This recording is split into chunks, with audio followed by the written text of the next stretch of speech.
Welcome into episode 94 of About the Cards podcast, live tonight on YouTube. As always, with me, host Stephen Loeffler, right? At Junkwax Twins. Howdy.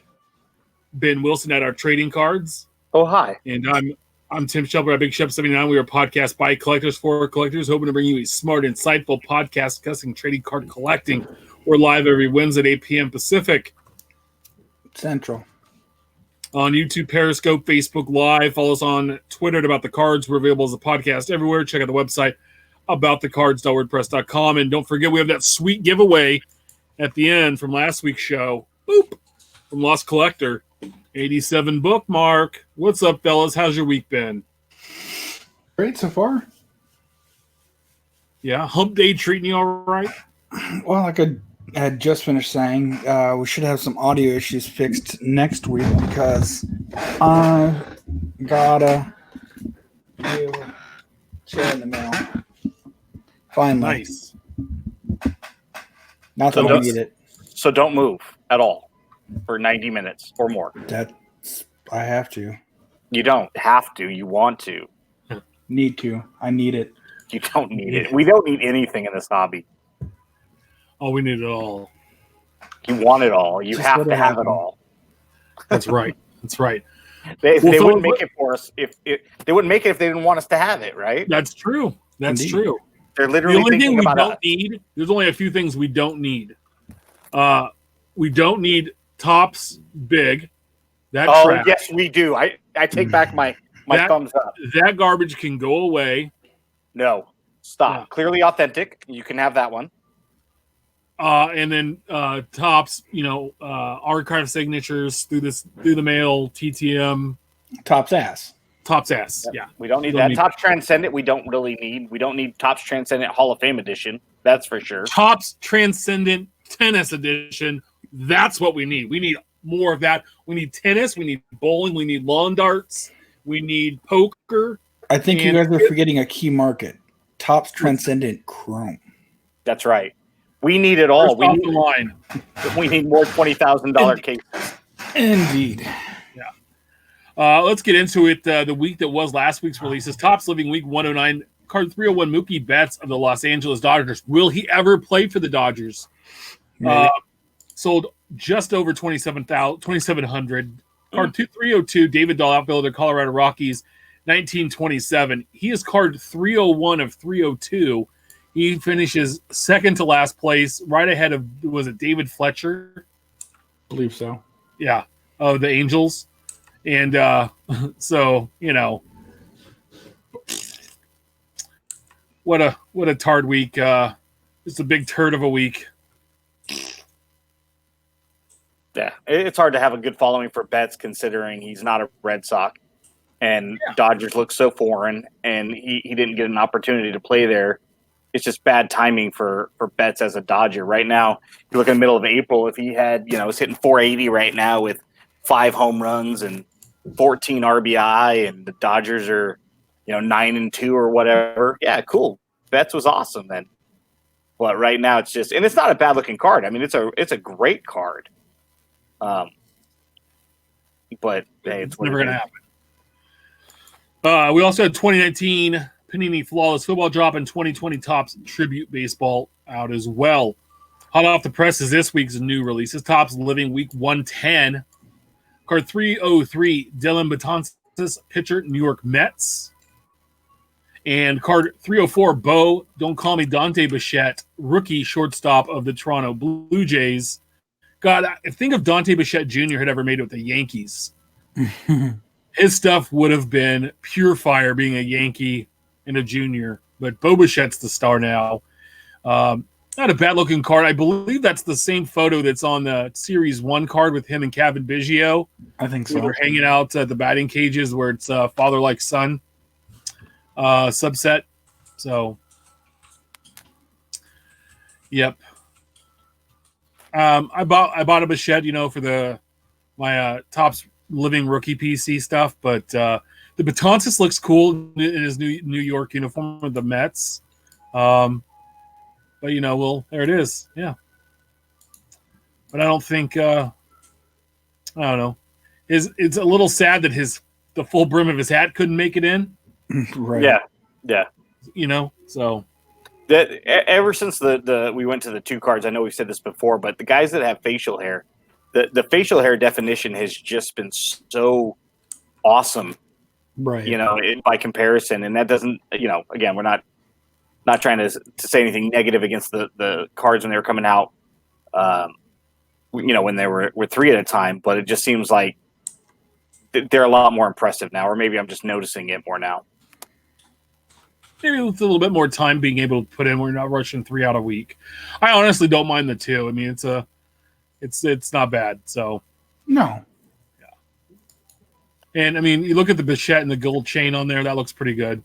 There's some good work there. So also coming out this week, 2020 Topps XFL Football drops today, the one and only release because the XFL is folding again. Shocker after 1 year. Who could have predicted that? Everybody. Same day. Same day Topps drops the checklist. Oh yeah, we're folding. Yeah, $68 a box, 24 packs per box, 10 cards per pack. You will get 3 autographs. It's a 200-card base set. Topps produced the league's original series of cards back in 2001, including autographs and mem cards. This checklist is pretty deep with players and coaches of the new 8 teams. I guess of their only season. And every card has several parallels, which are numbered to 100 or less. So, I mean, there weren't like some superstar names in here. I mean, PJ Walker played pretty well. There was a guy named Willie Mays III on the checklist. And I was like, okay, I want to check that guy out. I mean, most of these guys, though, you can go pick up their true rookie autos for $1 or $2 or less. Cameron Sardis-Payne's in there. Steph highlighted Lance Dunbar, Quentin Flowers. I mean, there's a lot of guys on this list that are all over the dollar boxes anywhere you look. So, yeah. Our buddy of Casey's on here, Marquette King has a card in there, a little punter action. Cardale Jones. So Cardale Jones, yeah, you can find his stuff everywhere. DeAndre Gouldsby, brother. DeAndre Gouldsby's from Wichita. He spurned Ohio State to go, I think it was to Florida. He's a tight end, but yeah. So I don't know. Whatever. It is what it is. Actually, I think Gouldsby went to a high school. My cousin went to Derby. Just all background knowledge, Look at James opening some Donruss from Dollar Tree hitting a Robert in their first pack. Isn't it Robert? I thought it was pronounced Robert.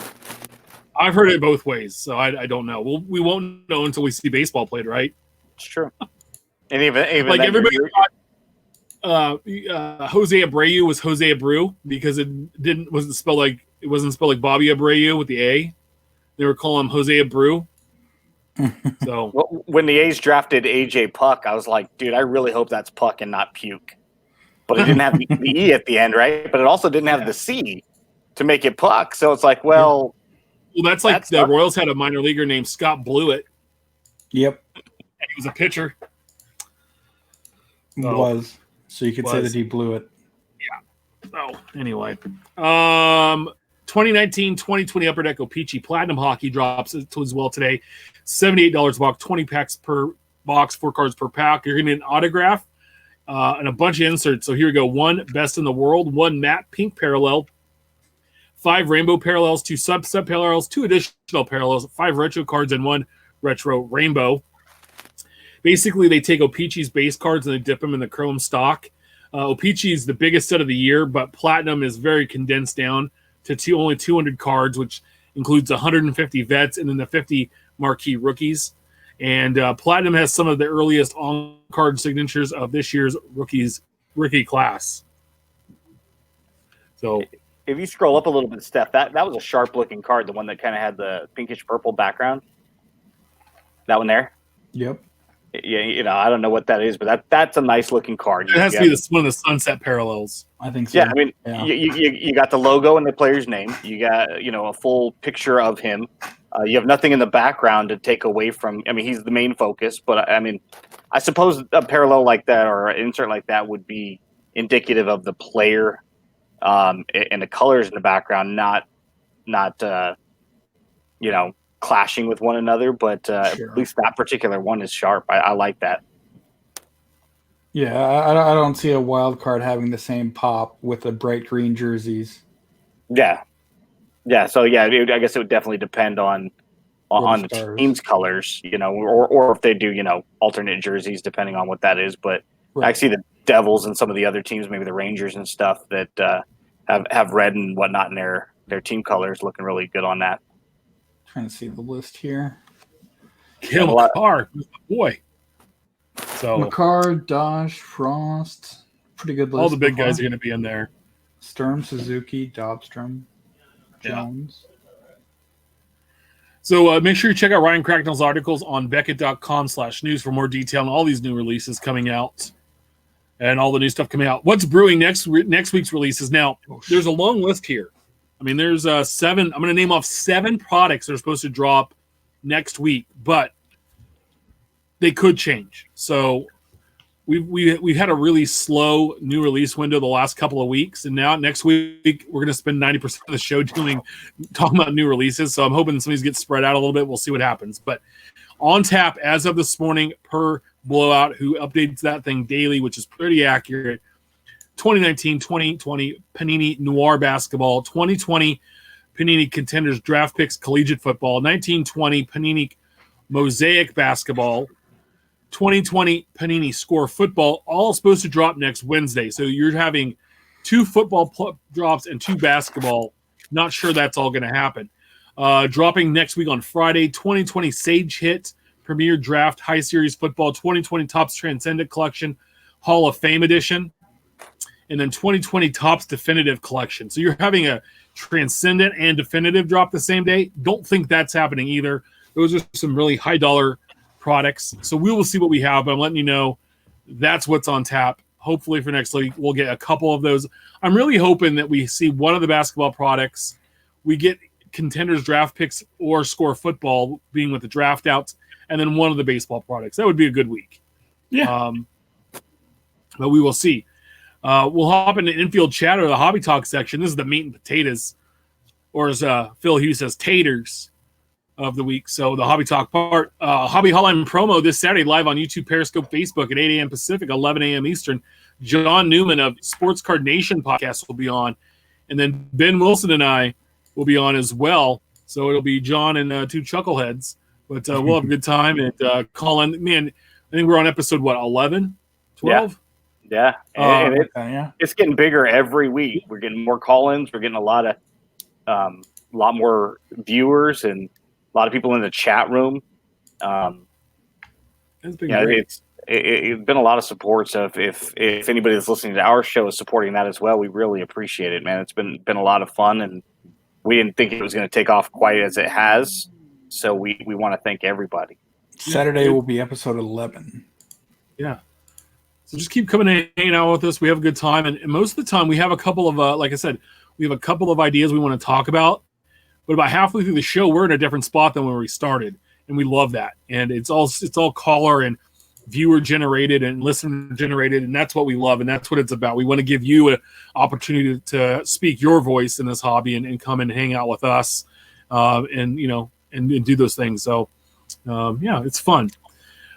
We'll hop in. Topps checklist. So I know that, Ben, you guys covered this quite a bit on the Hobby Hotline this Saturday. But last week, Buzz Blowout, about 9 per West Coast time, 9:56 a.m. on April 10th.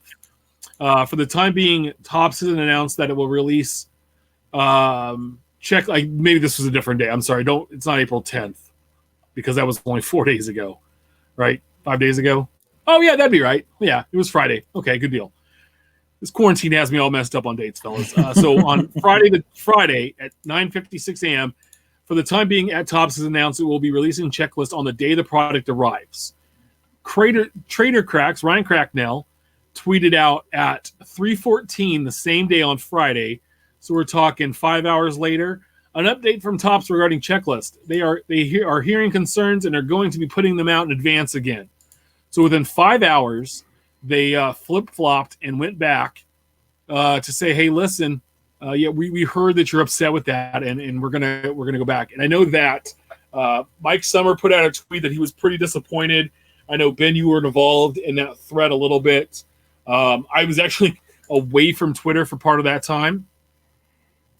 And, so I find it interesting that all of a sudden that, not saying that we have such a giant voice, but maybe it was heard. No, it was, it all happened organically because, again, you mentioned Mike had made a comment about, he had said boo to Ryan's initial tweet, which came out right around the same time that Blowout Buzz did. And then he had made another one, highly disappointed. Basically it was very, very conservative and very well thought out and well written. And it wasn't attacking Topps position, just kind of saying, hey, I'm disappointed. And our good friend Tim Seberger, loyal show listener, hopped in. Now Tim's an older school guy, right? He likes opening up packs and getting a checklist out of late 80s, early 90s. He referenced 91 Leaf. If I'm going to open up a pack of 91 Leaf, I want the checklist, and that'll tell me what's in it.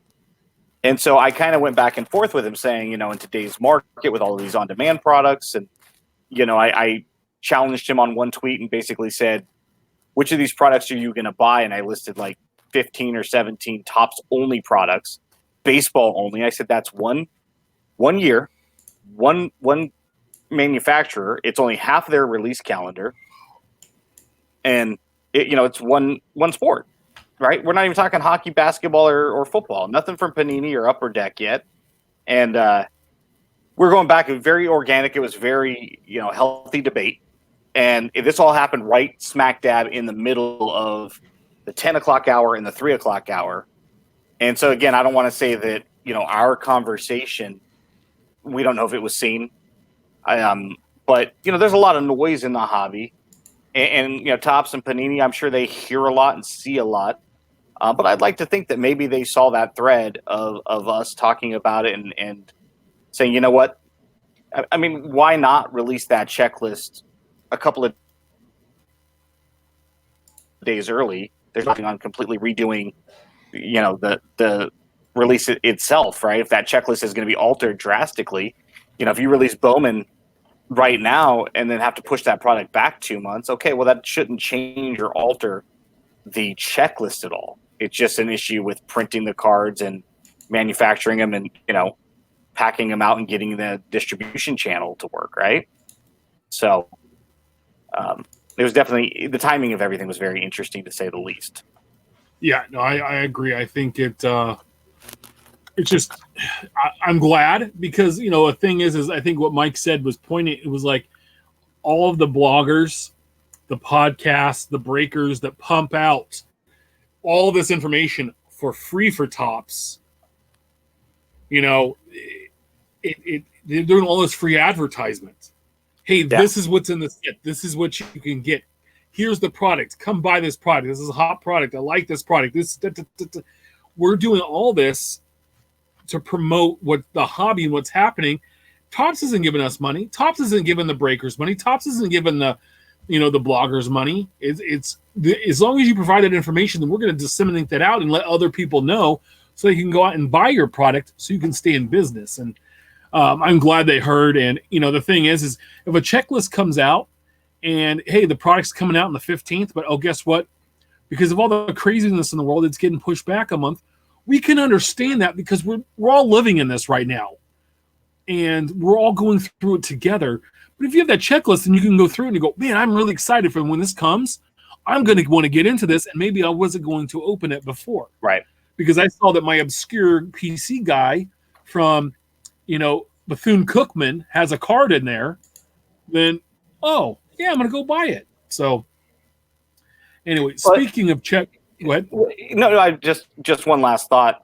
It allows us so much opportunity to reach out to Chris Torres, Brent Williams, people that might be opening cases of this, or some of our other friends, people I've bought from like Valley of Collectibles, who opens some more product, not as much as say Brent, but opens a lot, and say, hey, are you opening this? Yeah. Hey, I need this. I just saw it on the checklist. And it allows us to foster those relationships and reach out and get excited. Hey, I'm super excited.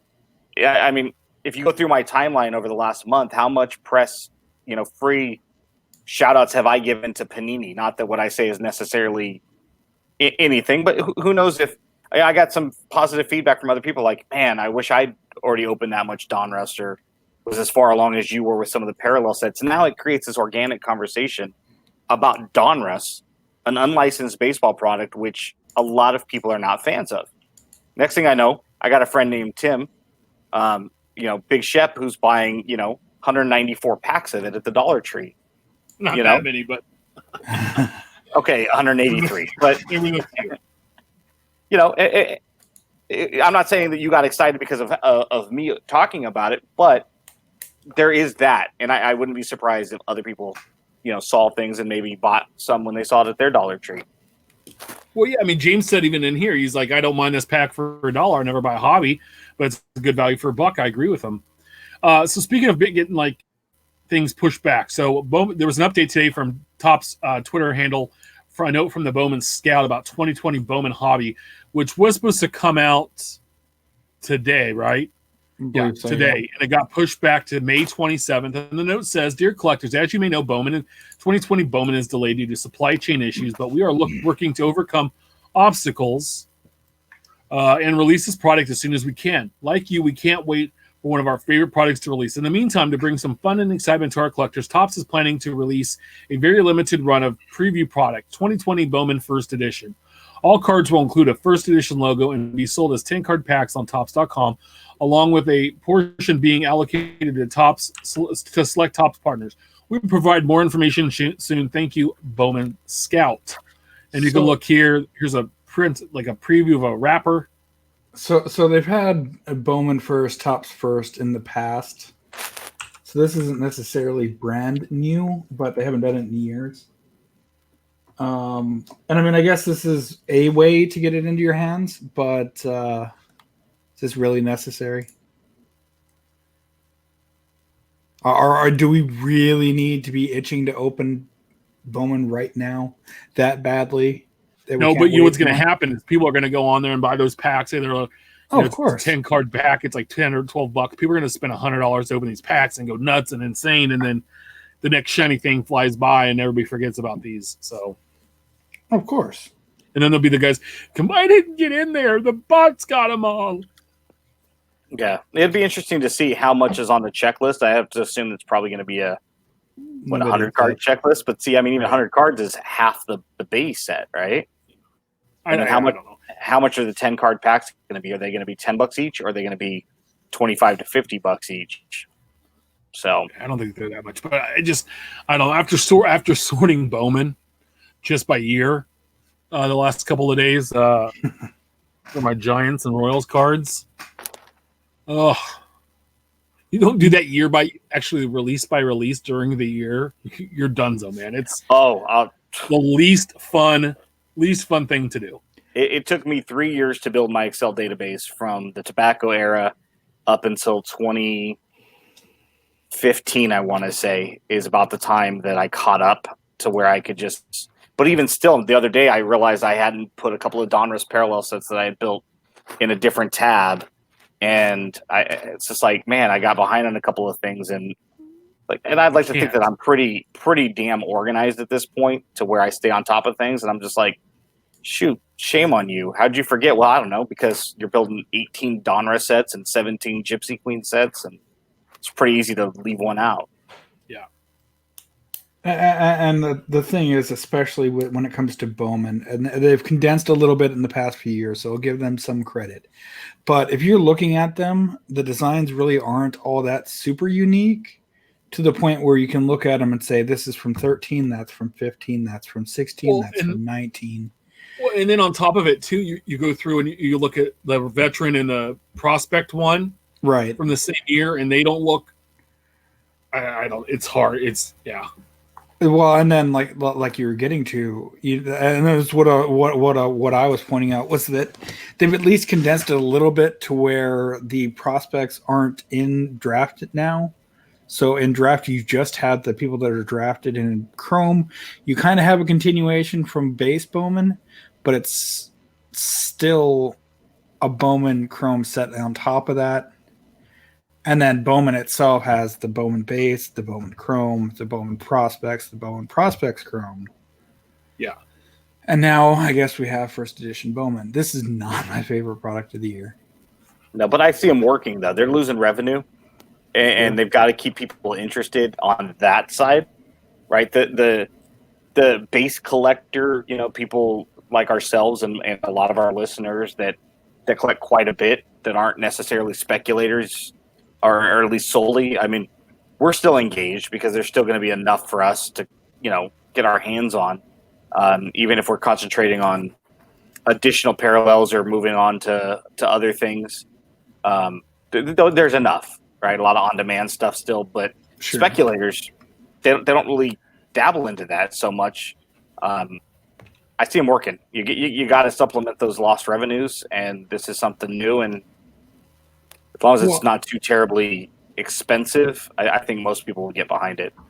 And that was the thing that I was going to tack on, was that outside of limited releases like this, when's the last time you've actually seen someone try to flip a Bowman base card or a Chrome base card or a Bowman draft base card?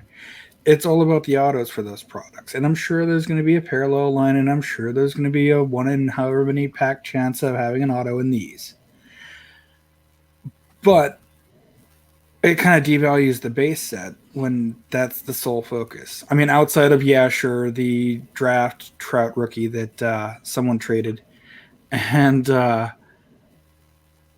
few other limited cards. Well, the thing is if you can't collect the autograph out of this, the first Bowman Chrome card has a pretty good collectible. The paper pretty much have zero collectability. Mm-hmm. Well, I'm sorry, they don't have not zero collectability, but zero minimal flippability. Does that make sense? The Chrome cards are where they add. I like the Chrome cards. They're shiny. They're cool. They give it a nice look. I like that fact. I just wish that maybe the prospects didn't have paper and they just stuck with the Chrome, but I understand that allows them to make more product and therefore, have more of it out there. So just interesting. I mean, that came out late today. But also, too, as we talk about this, they have Project 2020s out right now. And I don't know how you guys feel about this. I haven't seen one in person yet. I did buy the George Brett. I'm waiting to get that in the mail. I know Ben's bought two of the Maguires. But and both Ricky Hendersons. My dad picked both of those up. I just like this, the Maguire from this week from the artist that has the cartoonish look to it. No, okay, I get it. It's his style, which is fine. But the first one was like the outline Maguire. Mm-hmm. That guy, I didn't Doug from Mojo Break liked the Willie Mays this week. I didn't get the glasses. Outside of that, yeah. Why put glasses on him? Are we gonna start drawing mustaches and googly eyes on him too? Like, that one Tony Gwynn wasn't even the same flipping. It wasn't even close. That first Tony Gwynn that came out, and the second one that came out, the guy just used the picture from the smaller round picture at the bottom of the 83, and that was it. I'm just. Yeah. You can turn that in. There are a couple of things about this set. I mean, obviously, we know that. I think right now we understand that we are not the target consumer that they were going after. They're more going for the artist fans, which is fine. Not every product is for everybody, whether it's a price point issue or if it's, Topps Dynasties coming out soon, right? It's not for me, man. It's going to price me out pretty quick, and I just don't think that those hits are all that great to be spending $100 plus on the Seth Browns of the world. But with Project 2020, I love the Maguire. I think it's cool. It's a unique reimagination. But then I saw like the Ichiro that came out that looks like the Ted Williams, where it's just black and white, and I'm not a fan of that one. But if it comes out 14th and I've already got the first 13, I'm gonna have to buy it because why not? I'm already in. And a fellow A's collector is like, I'm just gonna kind of pick and choose which Maguires. And again, I think if you're a player collector, you're either in from the beginning or you're out. Because if you're going to try to pick and choose, I mean, Tim, if you don't get the next Brett and then you like the 3rd, 4th, 5th, and 6th, you're going to look at it and go, dang it, I got 5 of the 6. And at this point, I think I'm in. And then you're going to have to go back and buy that second one at 3-4 times the original price. Now you're paying $50-$60 because you feel almost obligated. So you have to be extremely disciplined on this set, no matter how you choose. And so that's how I felt when I was doing my like Topps Living. I missed out on the Reese Hoskins rookie card because I didn't start getting Topps Living until week 2 or 3, and so I had to go back and pay. Week 3, and I had to go back and pay big dollar for the Reese Hoskins card. I had to go back for the Giants and pay big dollar for a graded Joe Panic. Mm-hmm. So I just Topps Living Stat did a really good breakdown of the cards, and I don't want to go through all the numbers of them. I mean, they're all selling over 1,100. Our buddy Twins Jake got the Trout 1 of 1. Frank Thomas, like you said, it's been Frank Thomas and Jeter finally came out. And, I think Cardboard Icon said something interesting on the Thomas. He loved the card except for the guy that drew it, Ben Baller, said, Ben Baller was here, or I don't know, whatever the top of the card said, it was something dumb on top of the card, and it just took away from it. Yeah, and the other thing that really upset me, perturbed me, pissed me off, I don't know what you want to say, but I really thought that the way that they were going to do this was release the same 2 guys every, in order, right? The first 2 are Koufax and Ichiro, so I figured they were going to be the first, they would be the 11th, they would be the 21st, so on and so forth, always keeping them as a pair, because it allowed you to okay, I'm going to collect all the Maguires. So once the first one drops, I could say in 2 weeks from now, I know another one is going to come out. Whether I buy it or not, at least I know that I can kind of budget for that. But now that they're kind of just releasing them, Thomas and Jeter were later to the show, so to speak. We were already seeing multiples of or 2 or more. Some of these guys, and it's just like, dude, come on. I think they dropped the ball there by mixing this up, because you're going to end up with 2 of the same player in closer order, which is going to probably drive down the card collector side of the purchases, because people aren't going to have the budget set aside right now when people are losing their jobs in droves and filing for forbearances, temporary unemployment, all this kind of stuff right now. It's like, dude, at least help us out and keep a consistent schedule so we kind of get an idea of, hey, my guy is Nolan Ryan, and I know when the next one's going to release. Yeah. Like right here, it says Ben Baller did the card. Right at the top of the card. Like, you couldn't hide that somewhere else in the card, or on the back of it, bro, it tells you that you did the card. So, and then real quick, do you see the blood on this? Did you see this? Is he wearing the shilling bloody sock? Yeah. So. Seeing that one, I saw one of the artists, I think with Topps Living Stats, shared it with me. One of the guys promoting it, I think we might have mentioned this last week, that there's a limited time amount and cards are running out, so buyers, while you still can, right? Basically manipulating anybody who's reading it that doesn't know that it's, it's print to order within a 48-hour window. Go ahead and buy yours, and hey, I see them working. If they're commission based, cool.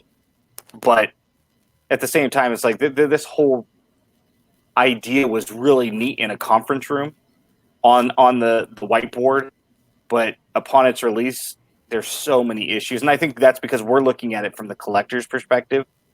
And again, I don't think that we're the right consumer market. I don't think we're the target consumer market. And to Once a Cub's point, I'm okay with them showing Mariano Rivera as a lefty, because it's a reimagination. If you want to put octopus arms on him with 6'8" gloves, cool. Reimagine it. I think they should have made it the Sandman, where he was like turning to dust.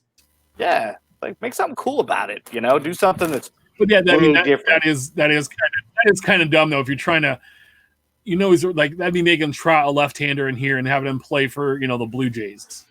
Right. At this point, nothing's off the table. Oh no, nothing's off the table. I'm surprised there's not been like a middle finger drawn and just says Mike Trout. I mean, let's just get wild with this. Let's just do stupid things like say George Brett was the best third baseman of all time. Let's just go crazy, go wild. And that was Ben Wilson, everyone. Speaking of Mike Trout, we're gonna move on here. A lot about Topps Living or Topps Now or whatever. Geez, there's so much crap. Project 2020, Project 2020, Topps Living Now, new release. There's a 90K Trout on eBay right now. So Ben sent this our way. 2019 Bowman Chrome Gold Refractor Mike Trout Auto out of 50, 9.5 BGS 9.5. 1 day left. There was last time I looked 28 bids. And it's at $89,000. $8 to ship it. I mean, that's a smoking deal. Will be paid, but guess what, guys? It's a PWCC card, so we all know it's getting shill bidded. Mm-hmm. Shill bidded up because it's PWCC. We all know that's what's happening there. Because I looked at, so I had some cards I was looking to sell, and I always look up sold listings, and it's so funny to me because I'll see a card from PWCC that sells, say it closed at $28. And the other 4 listings of the same non-graded card all sold for like $7 or $8. So I'm like, well, how did their one card that was selling at the exact same time go for $20 more? Anyway, that's weird to me. I don't know. So I don't know how much we can take pride in knowing a $90,000 card's out there. But I mean, I just wanted to bring it up and just say, hey, if you see those PWCC logos on there, run away, run the other way, go away, don't go there, because you're going to have, don't. Wait for another one to come out. It's a nice looking card. It's awesome, but you can find it somewhere else from another supplier. So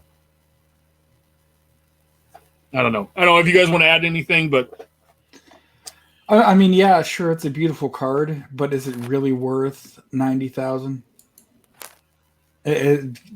Could I flip it for 100 tomorrow with the smudged auto or the faded auto? I mean, the auto got a 10. I don't know how that auto gets a 10 because autos never get nothing but a 10. No, I've seen some get 9s. Very rare.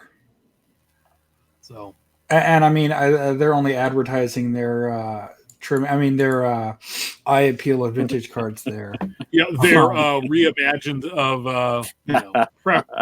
What they say they were from that awful. Sorry, tripped over my words there. That awful interview he did with that guy that's about as fun as listening paint dry.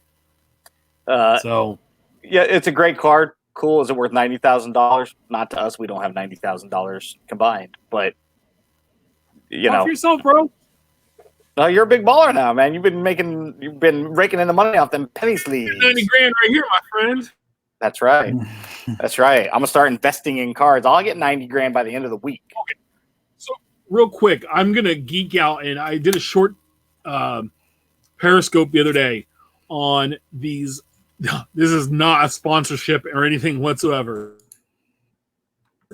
The superior fit bags, like one-touch bags and the graded bags, flipping this plastic hanging off this thing, and on the back they've tapered the corners. So when you fold it down, it doesn't hang off. They are awesome. I bought a bunch. I have a whole bunch here. They're sold out right now of the regular size mags, but they got the Beckett graded ones back in. So, am I roboting tonight? Yeah, just a tad. Yeah, I'm getting a little bit of robot. I thought might have been on my end, but and I didn't know if you were looking for like the 1990s MSN Messenger appeal, but your camera's dropping frames left and right.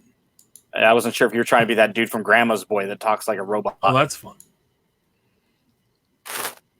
Yeah, give me one. What? Second. Lovely. Sounds like an old school Street Fighter. Right? Or a DJ in the booth spinning a record. That's all right. The show just got better. And there it goes. What do you guys want to talk about? Give us a topic in the chat room. Yeah, give us something to talk about. What's next on the dais over there? I don't have the show notes pulled up in front of me because on the show notes, I like it to come at me organically. I like to. I can't share the screen. Right. Next was the vintage. Well, yes, you are. The auctions. Oh yeah, so Steph said this. The vintage sports. I did. Vintage sports authentics. These awesome fellas here. I thought it was great. So they have a Kirby Puckett lot of 3 autographed rookie cards with the Puckett family province. So the listing here says collection of 3 Kirby Puckett rookie cards, each of which has been signed on the front by the 2001 Hall of Fame inductee in bold marker. Included is the 85 Topps rookie, the 85 Donruss rookie, and the 85 Donruss Diamond King rookie. The 85 Topps especially unique. It features Puckett's actual 85 rookie signature. This lot originates from the personal collection of Kirby Puckett and will be accompanied by a signed letter of province from the Puckett family. Okay, so first of all, the 85 Donruss actually says 87 Donruss right there on the fronts. And we all know then if you look at the 87 or the 85 Diamond King, well, it matches the 87. Yeah. So the only one that got right was the middle one. And that's 85 Topps earlier signature as well. So that was right.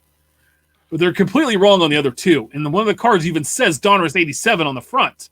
It does. And how is somebody bidding on this? I think what they're saying is that I need to go work for their auction house. And it's not. There it goes. I don't think anybody should be buying from here. They also had a whole lot of just like 8 or 10 cards spread out between. Here's the actual individual collection here. Flip through a few pages. Boopity. So the 1986 Rawlings Gold Glove, 91 game used from Game 6 jersey. Sorry, Dub there. The 87 World Series, a couple bats, a signed photo from George Bush, 41 and 43. Bobbleheads. It looks like the team just gave him a few extra on hand. A ton of bobbleheads. Bats, signed 2 Kirby. Wheaties boxes was the weirdest one that I saw.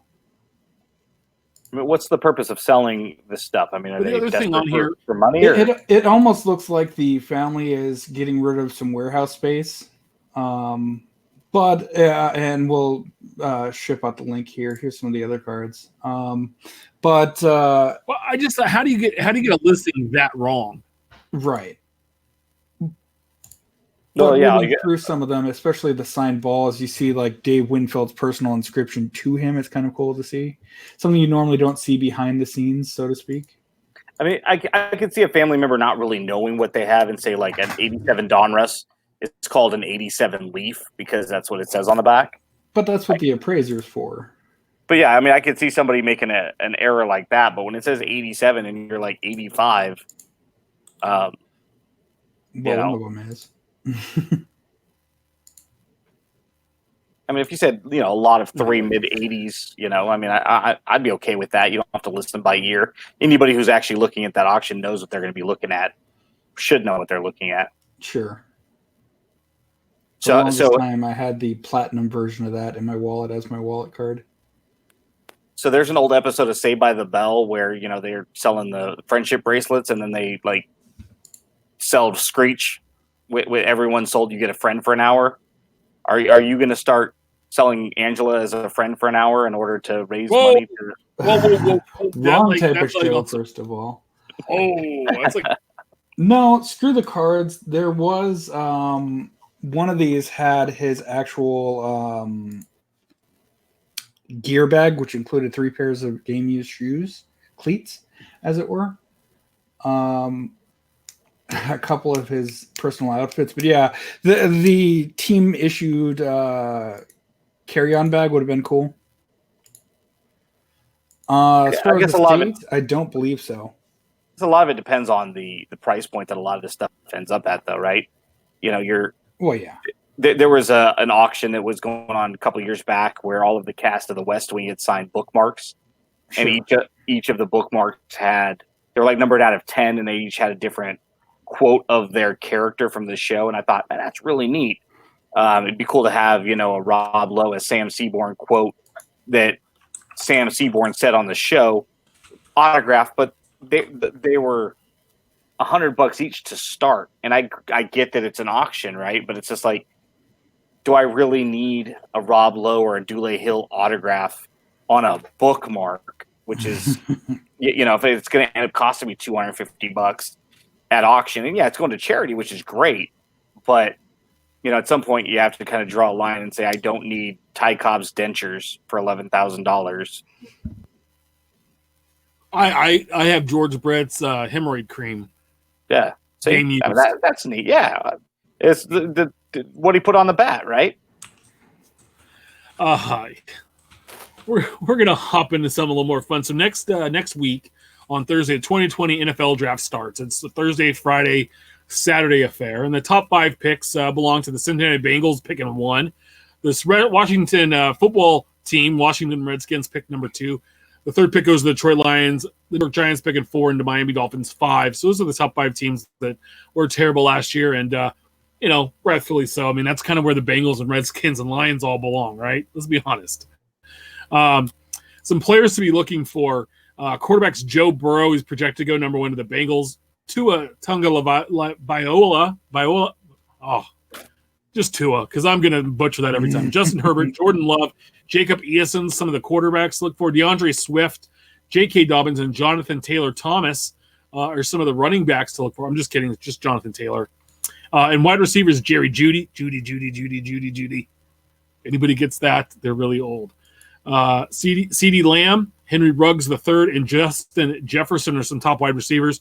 We're going to have Joey Shiver at Dub Mentality on next week's podcast to discuss the landing spots for the top players and how that can positively or negatively affect their collecting value. And like we said, it's all about the quarterbacks. We have 5 listed here. There's a 6th with Jake Fromm hits the right spot, I think. So you mean the Browns aren't picking near the top 5? No, they're in the middle. And they went back to some old school uniforms today. If you saw that, it looks like they're wearing their original uniforms over again from I think the Jim Brown era, the 46 era. So, I know that Ben's still kind of, I'm not sure if he's a Las Vegas Raiders fan now. Steph's Vikings are pretty awful because they keep believing in Kirk Cousins. They like giving out $90 million contract extension to that guy. Back off. They like him. Jesus. He's literally. They did better with a guy named Case Keenum than they did with Kirk Cousins. He's literally like the guy that is at your work that like takes cigarette breaks all the time and is horrible and shows up half the time, and then he gets promoted over you. Yeah. And it's like, why? How? There are worse options we could have chose. Yeah, like what I'm saying is it's cost you Brady. It's cost you all those defensive players, right? That you've lost this year. Like 3/4 of your defensive backfield, all but Harrison Smith are gone. You had to trade away Stephon Diggs, who's your best receiver. He wanted more. They're getting Odell. They're getting Odell. Right. They can barely afford to feed Rick Spielman sandwiches during the draft. They'll be all right. They'll figure it out. They'll just cut their defensive line. No. So Doug Alderson says it may be a question next week, but how far does Tua fall if you believe he's failing physicals? You know what? I am wrong. Dub will not be on next week. It's the week after because the draft is the day after our show because, I'm a smart guy. We might have a hobby icon. Maybe we do. We may have a hobby icon on next week, though. We tried to get him on tonight, and he was out buying groceries. It's like he's like, I just walked through the door, guys. Yeah, Tua does not fall out of the top 7 picks. I think Miami or San Diego snag him at 5 or 6, depending. But physicals. CBS did a mock draft this week or last week or whenever it was, and the guy that they had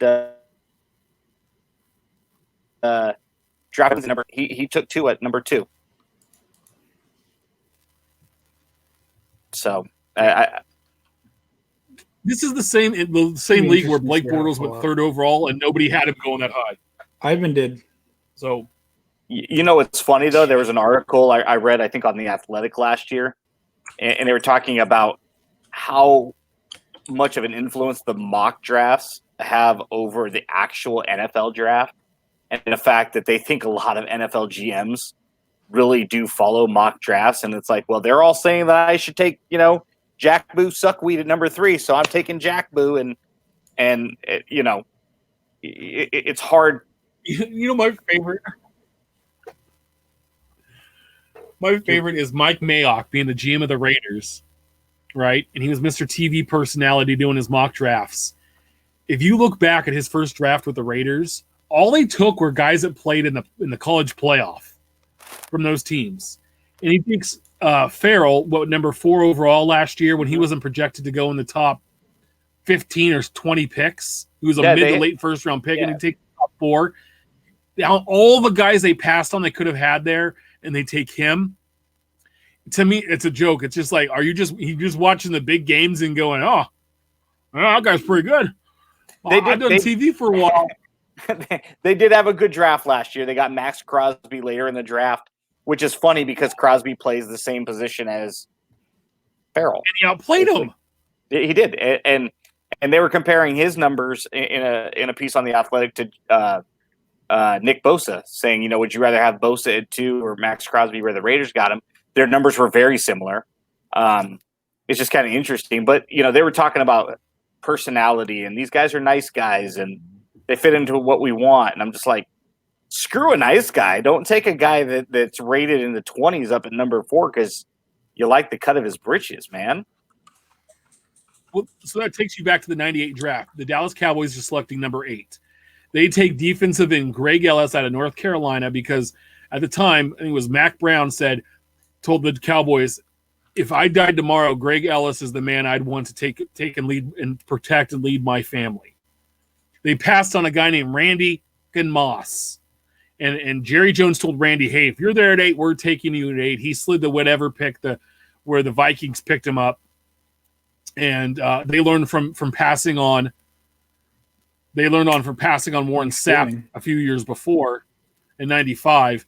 But they took Randy Moss, and then Randy Moss went and blew up the Cowboys on Thanksgiving Day. I think we all remember Thanksgiving Day 98, where he just destroyed the Cowboys. And they took Greg Ellis. Greg Ellis had a decent career, but not nothing real spectacular. So yeah, so Moss got passed on by a lot of teams. Though, he had problems. But what I'm saying is but the Cowboys came out later and said, like, they, even Moss and the Cowboys said, yeah, like the Cowboys wanted to take me, but they took me over this other guy, and it was because he was a nice person. And the same thing goes with the number 1 pick. The Niners, when they had the number 1 pick in 2005 and they took Alex Smith, number 1 overall, one of the reasons, because Mike McCarthy was on that staff when he went to Green Bay, told Aaron Rodgers, who the Niners were possibly going to take number 1, and he slid all the way to 24 that year, the Packers, was that the coach at the time, Mike Nolan, liked that Alex Smith opened the car door for his mom. And Aaron's like, well, my mom wasn't with me when we came to the interview or whatever. And he goes, yeah, he really liked the fact that he opened the door for his mom. Yeah, but and that's where you guys are deciding how to take pick. No wonder Mike Nolan got his ass fired. From what I've heard, I have it on pretty good authority that Aaron doesn't exactly get along with his family now either. So no, he doesn't. No. But this, this was years ago, and that was before all that stuff with his family went down. So, but yeah, Moss at 21, Greg Ellis at number 8. I mean, and we don't want to compare any of these guys to a guy like Tua, because we know that Tua's main issue is the hit. And does he have 1 year in the league? Does he have 5 years? Is he going to be a 20-year, full career, so to speak, guy? We don't know. And right now it's tough because they're not going to be able to do medicals. Does he have a chance of slipping? Absolutely. There's other quarterbacks in the draft that could definitely jump up. Guys like Jordan Love, guys like Jalen Hurts has got a lot of run lately. He was linked to the Raiders like in the 3rd round, and now he might slip all the way up into late first. So you never know, but it just takes one team with the hair up their ass. If Jalen Hurts goes in the first round, Ben, I will buy you all the Maguire Project 2020s that come out for the rest of the year. At best, if he's a second round pick, someone's burning a second round pick real bad because he's Taysom Hill type player where he can kind of play quarterback, but the man he's played a lot of football, but he doesn't have accuracy, and that's the big thing in the NFL. Where in the college you have these open windows to throw, especially in the Big 12. They don't play any defense. This last year where he was at Oklahoma, but I'm just saying it's not gonna be good. Was Tim Tebow a first round pick? Right. I mean, and he shouldn't have been. Tim Tebow. No, he shouldn't have been. But it just takes one team. That's why one head coach got fired too. And then the other thing too is, the reason that Baltimore was genius for trading up to grab Lamar Jackson is you literally got him on the very last pick that you can get to secure that 5th year option. And I'm not defending Jalen Hurts. I'm just saying stuff that I've seen and read. Who knows, right? Everybody's an expert this time of year.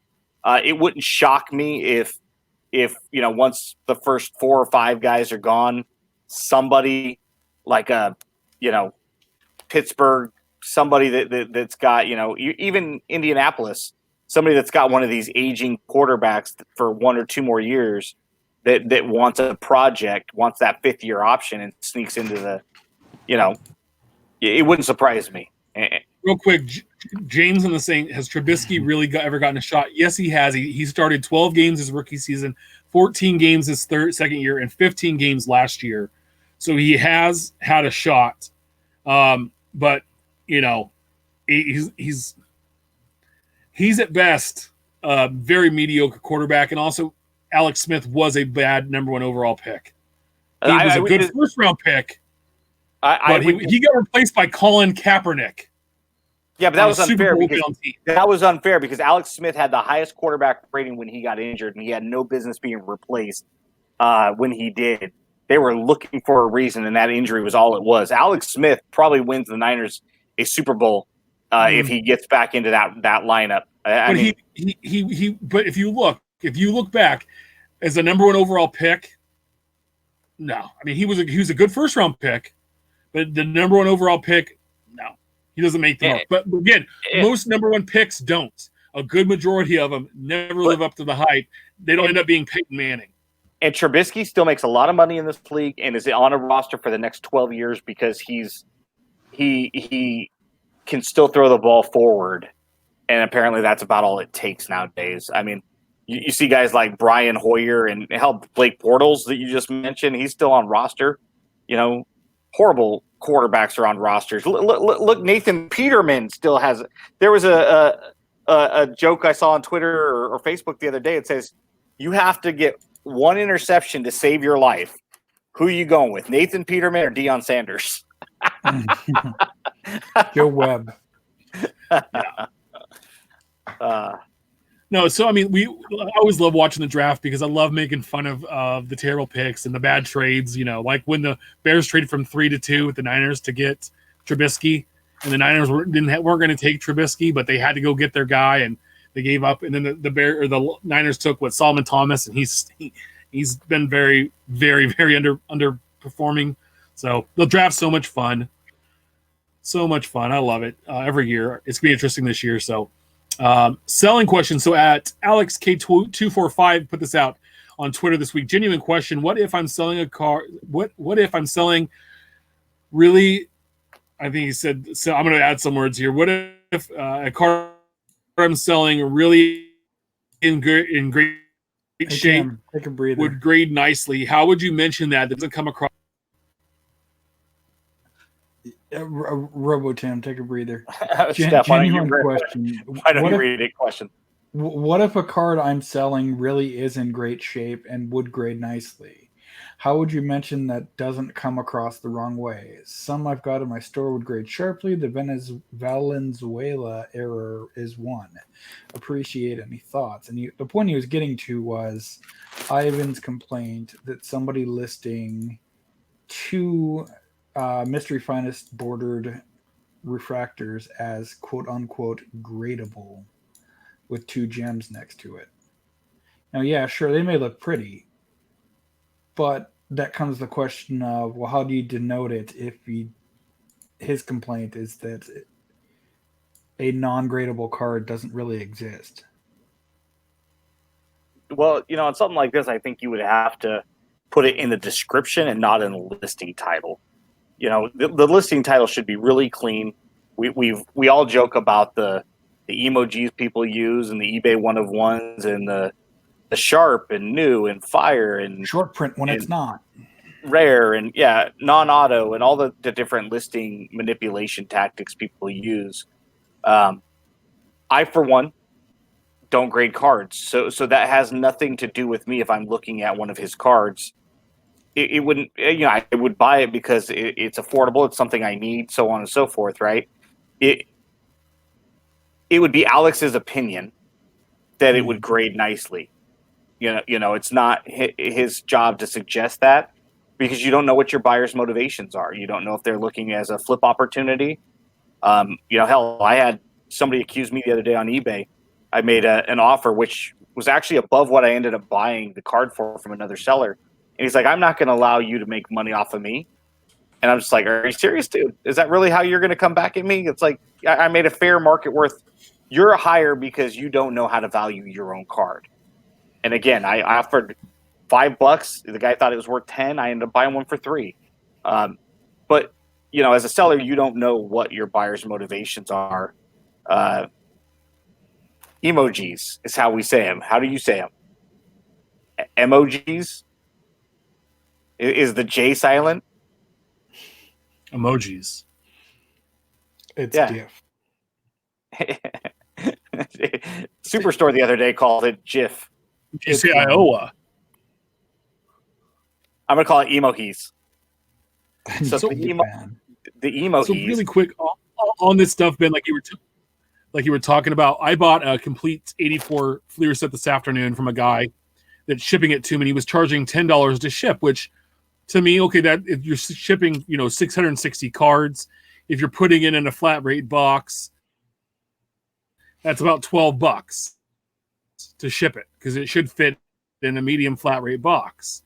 Given me, we went back and forth on a best offer thing, back and forth, and finally agreed on a price. And he goes, hey, I'm sending this FedEx to you. I'm really taking the shorts on shipping to California from Texas. And I said, well, why don't you use flat rate boxes and just put it in two 500 count or 400 count boxes? Right. It'll fit. And the flat rate box costs you $12.60, and then charge the flat rate price, even if you said $13 shipping or whatever. That's what it is. Are we I said, I don't know why you're using FedEx to send. Why are you using FedEx to send it? Are we really going to complain about that's on shipping him? But I just with the miserable packages I've gotten this week? Steph's I got got some a doozies. card. no, but I'm not complaining about the price. No, but I'm just saying, if you're selling on eBay, shouldn't you know, there's other ways to ship it than FedEx? There's cheaper ways. And I gave them, I was like, hey, there's PayPal shipping. There's all these different ways to ship. I said, if you want some help, here's my email, and we can talk, and I'll help you save on shipping. In addition to the video that I put out of a card that came through the mail, I also had one come in a single PWE with toilet paper wrapped around it. That's valuable nowadays. Valuable. And today I had a card from 1892 show up in just a plain white envelope with tape wrapped around it. I think we could maybe we should do that one weekend on the Hobby Hotline, is really talk about shipping techniques and tape versus painter's tape versus team bags and really use that as an educational opportunity. I'm gonna do this. I'm gonna put your address on this piece of cardboard. I had one of those show I'm up. gonna take that was my video. Yeah, I'm gonna take the team bag and then just mail it to you in the team bag. As long as the it's stamp got, right here. yeah, as long as it's got stamp on it, you're good. I mean, so the video that I did do, it looked like what they did. They ordered the eBay or PayPal or FedEx, UPS the team loader bags, cut them in half so they could reuse two, and then just wrap the PayPal shipping label over that. But like, really, guy? And you charge me $3.95 to do that? Yeah. Weak. Yep. So just terrible. Jordan cards. So you showed those Jordan cards earlier at card_A_holic. Brian from Montana. Morning question. What is going on with Michael Jordan cards? Why are they suddenly skyrocketing in price? Did Gary Vee say Jordan cards and the sheepish losers, the sheepies lose their minds? Sheeple. Well, close to Shepler. Kind of like sheeple and people. I got you. I'm telling this sheeple. Yeah, this whole thing is driving me crazy. Being at home, go sit in the corner. I'm about to. No, it's the Last Dance documentary on Jordan that starts on the 19th. So 4 days from now, we're gonna get the first edition of the Michael Jordan documentary on ESPN, and so people are just preemptively buying up Jordan cards. As this comes out, more and more people are going to want to buy Michael Jordan cards. So, just speculation at its finest is all it comes down to. People are looking for market inefficiencies, and they're trying to invest in his cards before the jump. So there you go. They're speculators and gambling, and there's really no other reason that. Yeah, I mean, he liked Mickey Mantle and so many other, greats of yesteryear that have static markets, that more or less hold. But why would his jump right now? Well, he's got that big documentary coming out that has been pushed up. So, yeah, you're going to see a bump. And I think people are anticipating a generous bump thereafter. And they're going to try to capitalize. Well, I can't lie and say that we haven't gotten a bump in cards getting submitted of Jordan. And I mean, if you check type his name and do a show me recently searched, recently listed whatnots, they show up frequently, both on eBay and our website, ComC, a few others. And they're selling early, because people want to stock up on them to have them right now for next week. Well, 4 days from now, I guess. Yeah. Expecting Jordan's always been collectible and always will be collectible. I mean, unless he goes and pulls like an OJ. Sure. Like, really think about it. He will always be collectible, and it's fine. I think people are just trying to get ahead before it gets big. I don't think this documentary is really going to. I think there'll be a slight increase to people looking for them, but that will soon then die out as hopefully we get sports back. Sure. And baseball starts up again. We might get an end of a basketball season, or in the NFL season comes around. People start to focus more on that. That'll kind of go away, that demand. But there's always going to be a demand for Jordan cards. It's just kind of been bumped up because of this coming out, and his cards will always carry that value of. Even a 1991 Fleer Jordan, which is the ugliest Fleer set probably ever made, next to 91 Fleer baseball, still a base card, and that commands $1 or $2. Sure. God, 91 Fleer is horrendous. That has to be the worst, the scourge of baseball. 95. That's just no, 91 is just a disgusting, ugly. Better than 95. Well, 95, 96 were printed on. No, or was it 96, 97? They were cotton. Yeah, they were printed on 3x5 cards. They were printed on index material. Actually, the stuff that was left over on the ground once they made the index cards, they put that together and they printed Fleer on it. Because go back and look at those cards. So at Sports Stuff Hub on Twitter posted. Let's look at some big topics in the hobby. About 7 issues here that we've had over the past. I would say, I think probably since we started. Almost the last 2 years. Number 1 was the grading scandal, which still is going on, and people have just stopped talking about it. 2, the volume sellers covering up the grading scandal. PWCC, Probstein, all those guys there in the shill bid houses. Again, same dudes. Auto pen with Dak Prescott and those Not autographs. so much of an issue anymore, but you still see like 1 or 2 athletes a year get popped. Yeah. The unmonitored signings. So, where you have guys just supposedly signing their cards, and maybe it's truly not them signing the cards. Or like the hockey guy last 3 weeks ago, where someone had bought him out of his basement garage. Yeah, they were Morgan Frost. Yeah, Morgan Frost, where they found his cards. Misrepresented authenticity, like of materials in cards. And now we've been seeing that a bit more on eBay and a few other places where it's a base relic, but you see like the logo patch on it. Like, you come on, don't lie, you replace that. Yeah, or on top of it, where it's not even like the right team player that's in there, and and then also now eBay had some fraud activity, and I think Ben, you were a little more involved with what was going on. I was out of touch a little bit this week on that, and if you want to kind of talk about that subject a little bit, summarize what's going on there. What is he referencing? What Ivan by the fraud activity? Is he referencing what I believe so? Yes. So apparently, they're no longer showing when a best offer is accepted. Right? I got something listed at $99.99 or best offer. I take $80 for it. It doesn't show you, of course, that I took $80 for it, but it does say best offer accepted. And so now it's not showing that it was accepted. Therefore, if you were to hop on there, you would think I got a $100 bill for it, right? Mm-hmm. That would be the optics. And the eBay's response is basically, well, not every seller is going to accept the same amount of money.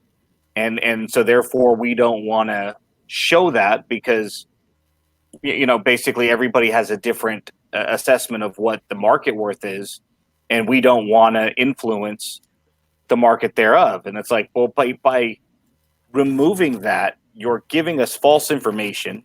Granted, it's privileged information. It's your website. You can do whatever the hell you want with it. But if it's one of those things, like you're literally manipulating the market here by not sharing that information with us and creating a false sense or artificial market thereof. Now we're all under the impression it's a $100 card, and it doesn't matter if I accepted a $10 bill for it. Years ago, I don't remember which A's card it was, but somebody had like $35, and the last one that sold for like $6. So I offered a dude $6, and he took it from $35 down to $6. How the hell was I supposed to know? Even though that's what the last one had sold for, I figured he would have said, declined, right? Or send me a counter offer at $30 or something. You know what I mean? So yeah, we don't know what a seller's willing to take, but when they literally say there, we don't want to skew market value based on seller's acceptance of lowers. Okay, that's what the fluid market worth is. If you're going to tell me something sells at auction for X, why can't you tell me somebody accepted a best offer at Y? I don't get it. Yeah, that's weird. I don't get that. So. I wouldn't call that fraud, though. Okay, so he didn't go into more depth on what that was, but I know that was a topic that popped this week. My big thing is this grading scandal. Like this was a big thing around the national this time last year, and like it just went away. No one's like said anything. No one's talked about how that we talked about it here on the show, but since then, like it's just gone quiet. And to me, it's like I still don't grade. I still don't. I believe in doing that and spending the money to do that. Now, if someone else has done that, I might, I have a Brett collection of graded PSA cards, but they're not autographs or anything like that. But I'm just saying, like, we go back and we know that they've offered, hey, if you have these great group submissions by XYZ guy, they know where they're coming from, and this is a good customer of ours. Let's take care of them. And, apparently they haven't deleted it. What's your comment and reply to Birthday Boy here? Anything to add, Ben? See, that's such a hard type of case to, they're saying that as a state attorney general might want to put them with a collusion charge for auction fixing. That's not auction fixing.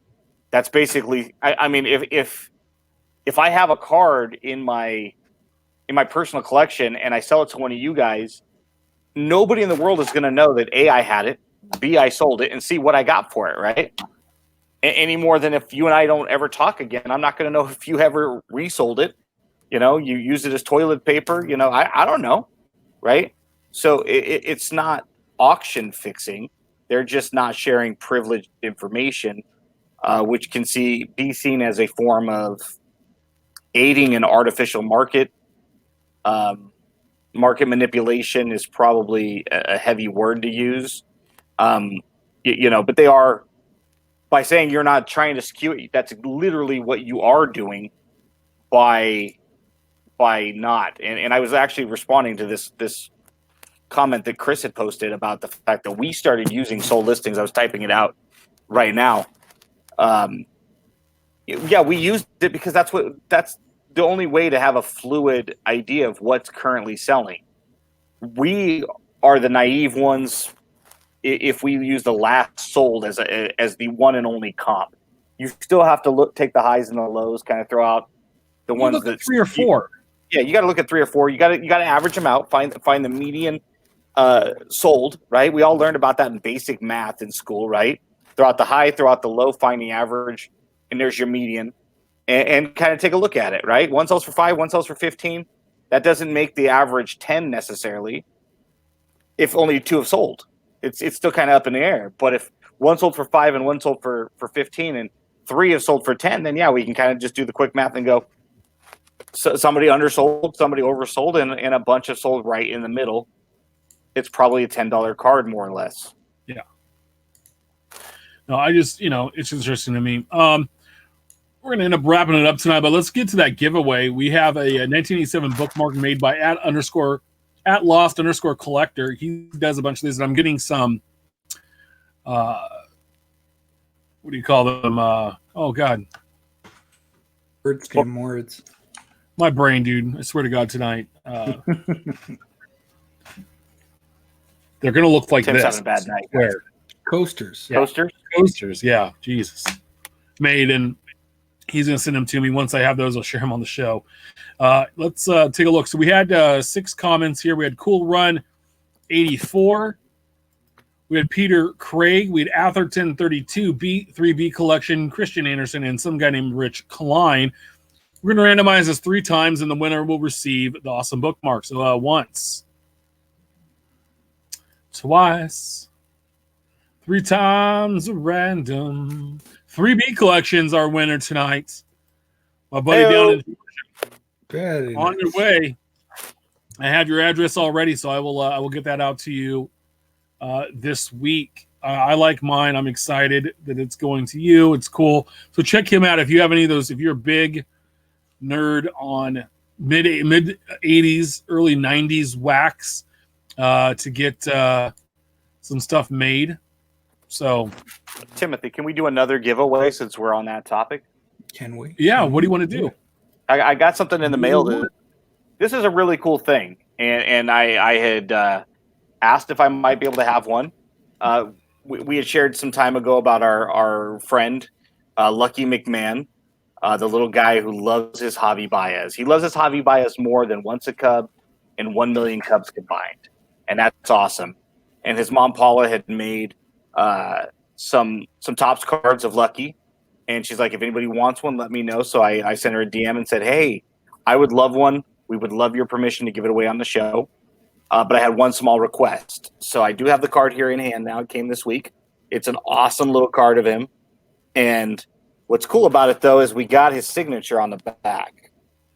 So it's not necessarily a 1-of-1, but it is an autographed first Topps prospect card. So we would love to give this away. So you guys have any thoughts as to how we can give that away on say, next week's show? Do it the same way. Yeah, leave a positive comment on this week's show, and you will be entered in to win the Lucky's rookie card. Yeah, it's awesome. And when I got it, my wife Heather's like, "Dude, I want to keep it." I'm like, "No, I I asked for it specifically so that we could give it away. She's like, well, get another one. And so it's awesome. He's such a cool kid with a great story. And we appreciate all of our fellow collectors that reached out to him and sent him a care package. It was great to see those videos. Yeah. All of his videos are just so awesome. And we love having him as part of our collector family. So hopefully his love and joy of Cubs cards grows. And one day he'll be able to teach, Bo and Matt a couple of things. Hopefully it goes for 2 million cards. Here we go. Any final thoughts? Yeah. We head out tonight? I just had a quick shout out to our friend and listener, Bayside Breaks. He sent me a care package of some A's cards, including this pretty awesome Jose Canseco from Tribute, numbered 33 out of 99. But a couple of other A's cards, some autographs, Kurt Suzuki, couple numbered cards, Bert Campaneris. So I really wanted to say thank you. I appreciate that and all your support. It's the jersey number, guys. It is the jersey number, yes, in case you didn't remember, Canseco was number 33. But that was awful generous of him, and really appreciate it. All right, remember we're live every Wednesday at 8 p.m. Pacific. And 10 Central. On YouTube and everywhere. Make sure to subscribe and review our show on all platforms. We're at 481 subs on YouTube. Let's get to 500. 500, and we will make a Ben Titties card that he will sign and send out. I'm sorry, actually, if we don't get to 500, we're going to do that. You're right. And now all of a sudden the subscriptions are starting to... Yeah. The show was going so well. Right? We're honest, Mom. The show was going well until... Yeah, follow us on Twitter about the cards. Follow Ben at our trading cards. Follow Stefan at Junk Wax Twins. You always follow me at Big Shep 79. Please share your hobby stories. Great poll. Send your questions our way. Keep collecting. We'll see you all next week. That one. Maybe a special guest. Hopefully. From the great North. We're going to crack it on.